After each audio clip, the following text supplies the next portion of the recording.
اس درجے کا علم آپ حاصل کریں. جہالت کے بلبوتے آپ جائیں گے جو چاہیں تفسیر کریں گے, جو چاہیں گے ابن کثیر رحمہ اللہ کی غلطی نکالیں گے, تو یہ مناسب نہیں ہے. قرآن کی تفسیر کے ساتھ جو کچھ کیا گیا اس کی وجہ سے نان مسلمز کے ہاتھ وہ چیزیں لگی. رنگیلا رسول جو کتاب ہے یہ کہاں سے آئی ہے؟ آپ کیا سمجھتے ہیں اس نے بیٹھ کے نبی علیہ السلام کے اوپر الزام لگایا ہے؟ یہ اس جیسوں کی وجہ سے یہ جو منکرین قرآن ہیں وہ شبہات کی شکار ہوئی, کیونکہ یہ جیسے لوگ کہتے ہیں کہ جاؤ خود قرآن پڑھو, جا کے تفسیر پڑھو اور تم سب سے بڑے علامہ ہو. تو ظاہر سی بات ہے ایک نان مسلم سوچے گا کہ یہی سب کچھ ہے. چنانچہ ایک کتاب ہے ترک اسلام, ایک شخص نے اسلام کو چھوڑ دیا. تو اسلام کو کیوں چھوڑا اس نے یہ تفسیری کتابیں جا کے خود سے پڑھنا شروع کر دیا اور سمجھا کہ جو کچھ لکھا ہے یہ صحیح ہے. تو ثناء اللہ امرتسری رحمہ اللہ نے جواب دیا کہ بھئی آپ تفسیر پڑھ کے قرآن پہ اعتراض کر رہے ہیں, تفسیر کا جواب جا کے تفسیر لکھنے والوں سے دیں. قرآن اس کا ذمہ دار نہیں ہے, قرآن مجید اس کا ذمہ دار نہیں ہے. تو ایک آدمی کیسے مرتد ہوا؟ کیونکہ خود جا کے قرآن پڑھ رہا ہے, خود جا کے جو ہے تفسیر پڑھ رہا ہے, یہ سمجھ رہا ہے کہ جو اس میں لکھا گیا ہے کچھ بھی اپنے من سے جو چاہے سمجھ لیا, کیا صحیح ہے کیا غلط ہے.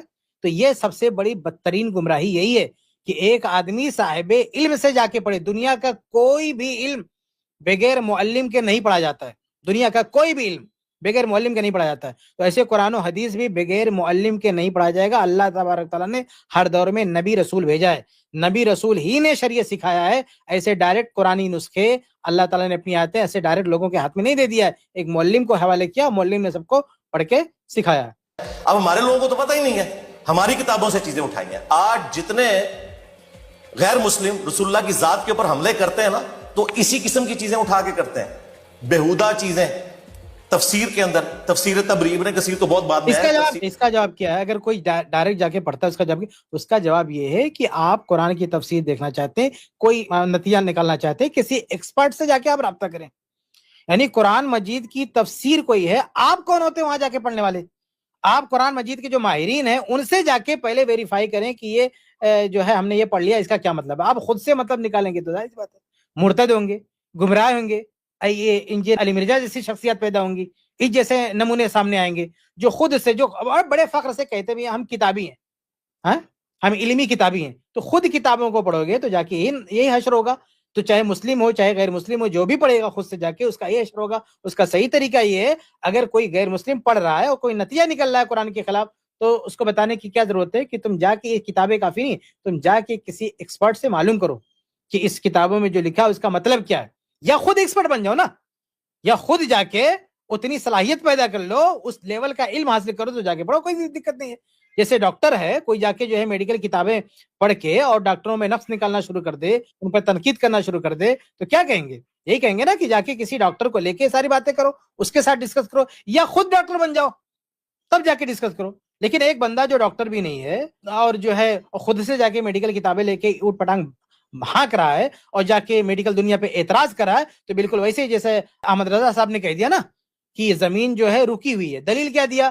دلیل یہ دیا کہ کوئی گیند وغیرہ پھینکتے ہیں تو جو ہے وہ واپس سے ہمارے ہاتھ میں آ جاتا ہے. تو اس طرح کی, یعنی سائنس پہ کوئی اعتراض کرنا ہے تو جا کے ایک سائنٹسٹ سے ملیے, اس کے ایکسپرٹ سے ملیے, اس کے سامنے اپنی بات رکھیے کہ ہم کو یہ سمجھ میں آ رہا ہے. اس کے بعد بھی اگر آپ کو سمجھ میں بات نہیں آتی ہے اور تو پھر آپ اس میں مہارت حاصل کیجئے, پھر آپ اپنی کوئی رائے کام کیجئے.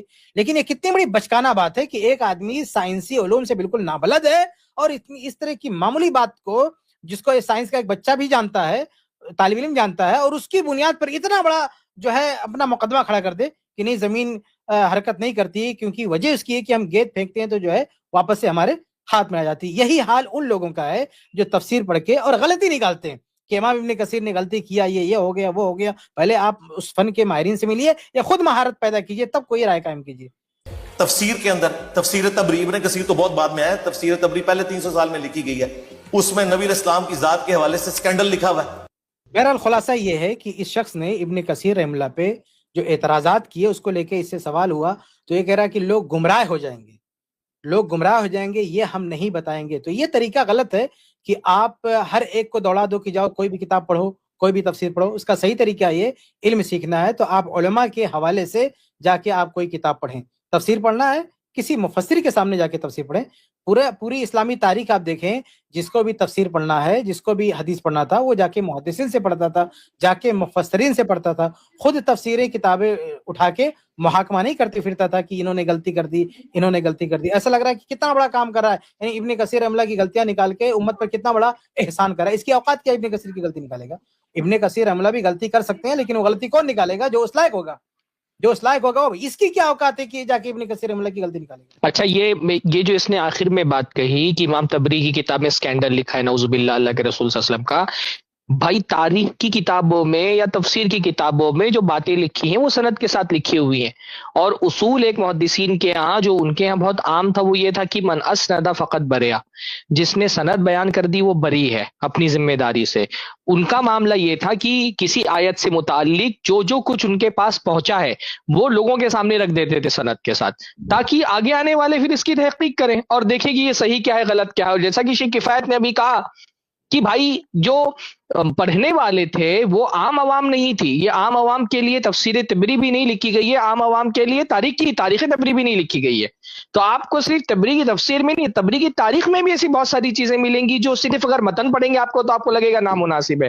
لیکن ان کا کام، ان جو ہے مورخ ہونے کی حیثیت سے یا پھر مفسر ہونے کی حیثیت سے، ان ائمہ کی ذمہ داری یہ تھی کہ ان کے پاس جو روایات کا ذخیرہ آ گیا ہے وہ لوگوں کے سامنے، لوگوں یعنی علماء کے سامنے رکھ دیں. اس سے استفادہ کرنے والے بنیادی طور پہ علماء تھے. کیا یہ جو کہتے تبری میں اسکینڈل لکھا ہے، کیا امام تبری نے جس اسکینڈل کی آپ بات کر رہے ہیں، کیا امام تبری رحمہ اللہ نے اس کی تصدیق کی ہے، کہا ہے کہ یہ واقعہ صحیح ہے؟ اصل بات، اگر امام تبری پہ آپ الزام لگا رہے ہیں تو آپ امام تبری پر الزام اس وقت لگے گا جب وہ کہیں گے کہ یہ بیان کردہ واقعات صحیح ہے. اچھا، تاریخ کے حوالے سے بھی تو آپ کا یہی رویہ ہے نا، آپ تفسیر پر نقد کر رہے ہیں، پر تاریخ میں آپ کیا کرتے ہیں؟ ہر علم غلم بات جو آپ کو آپ کے موافق ملتی ہے کسی صحابی کے خلاف ہے، دھڑ سے آپ اٹھا لے آتے ہیں. تو اگر آپ تفسیر کے بارے میں یہ کہہ رہے ہیں کہ تفسیر سے استفادہ نہیں کرنا ہے تو یہی معاملہ تو تاریخ میں بھی پھر ہونا چاہیے.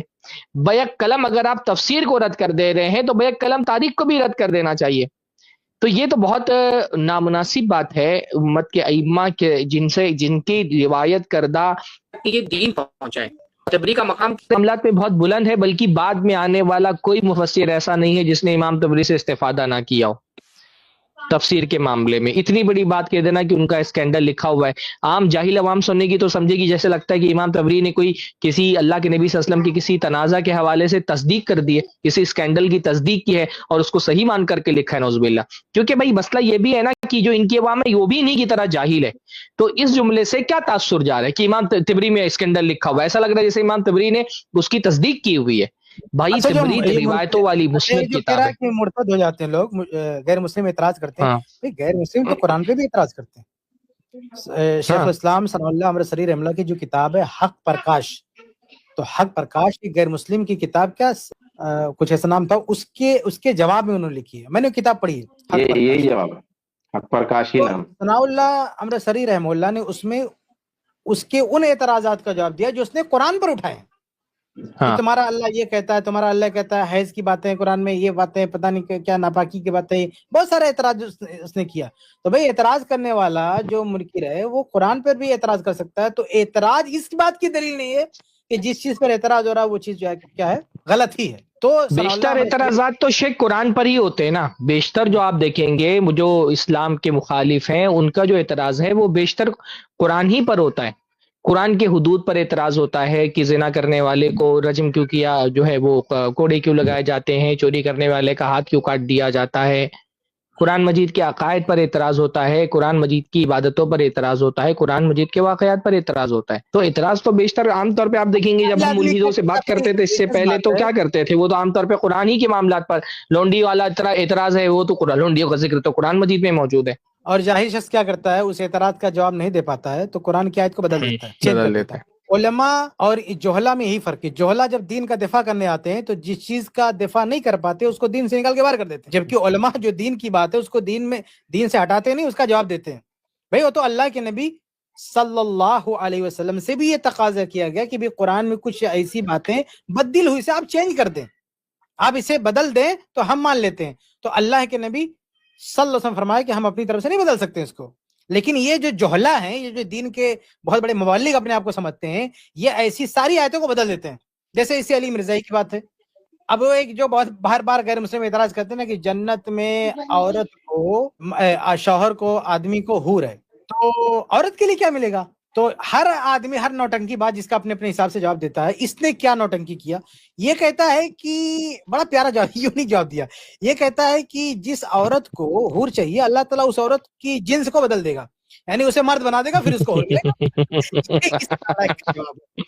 آپ سوچئے یہ حدیث لوگ جو ہے یہ دین کے جو ہے مبلغ بنے ہوئے ہیں, اور یہ کہتے ہیں قرآن خطرے میں پڑ رہا ہے.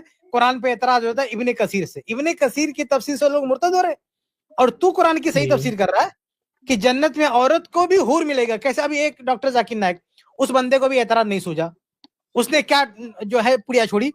اس نے کہتا ہے کہ یہ جو قرآن میں ہے نا کہ جنت میں حور ملے گا, تو حور کا مطلب جوڑا, تو شوہر کے لیے بیوی حور ہے, بیوی کے لیے شوہر حور ہے. اب یہ کچھ کو جچا کچھ کو نہیں جچا, تو اس نے ایک نئی یہ کہتا نہیں, وہ جنت میں حور ملے گا عورت کو بھی. اس کا طریقہ یہ, عورت کو اس کی خواہش کے مطابق اللہ اس کو پہلے جنس کو چینج کرے گا, اس کو جب مرد بنا دے گا تو حور مل گیا, اس کو سب کو حور مل سکتا ہے.